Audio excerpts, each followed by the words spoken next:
हरियाणा विधानसभा चुनाव में बीजेपी ने अपना परचम लहरा दिया है।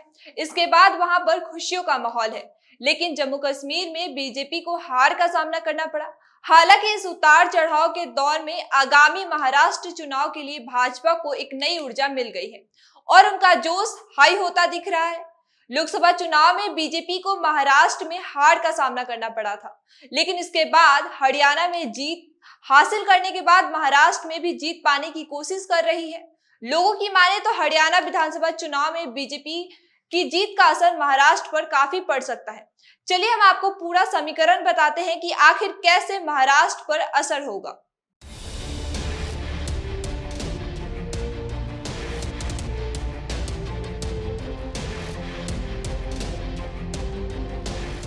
आपको बता दें कि हरियाणा विधानसभा चुनाव जीतने के बाद बीजेपी का मनोबल बढ़ चुका है। महाराष्ट्र में बीजेपी का पूर्ण बहुमत की सरकार नहीं है। वहां पर उन्होंने शिवसेना और एनसीपी के साथ महागठबंधन कर सरकार बनाई है, लेकिन हो सकता है कि आने वाले वक्त में भाजपा बहुमत से अपनी सरकार बनाए।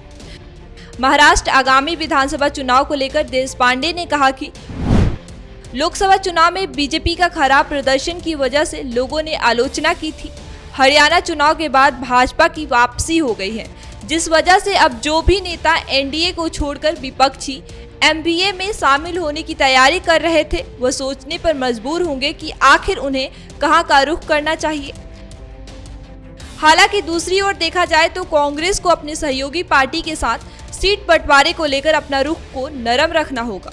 हालांकि महाराष्ट्र के चुनाव और हरियाणा के चुनाव में जमीन आसमान का फर्क है, क्योंकि उत्तरी राज्य में हमेशा बीजेपी वर्सेस कांग्रेस चलता आ रहा है, लेकिन महाराष्ट्र में ऐसा नहीं है, क्योंकि महाराष्ट्र में और भी कई पार्टियां हैं जो राजनीतिक तौर पर काफी महत्वपूर्ण है। साथ ही हरियाणा का मतदान की तुलना महाराष्ट्र से नहीं की जा सकती है, क्योंकि यहाँ पर मराठा बनाम ओबीसी और धनगर बनाम अनुसूचित जातियों जैसा कोई भी मुद्दा नहीं है, जिस वजह से यहाँ पर बीजेपी को भी कड़ी मेहनत करनी होगी।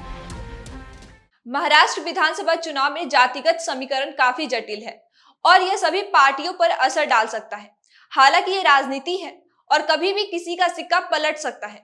ये कोई नहीं जानता कि कब क्या होगा। इस पर आपका क्या कहना है? हमें अपनी राय कमेंट करके जरूर बताएं।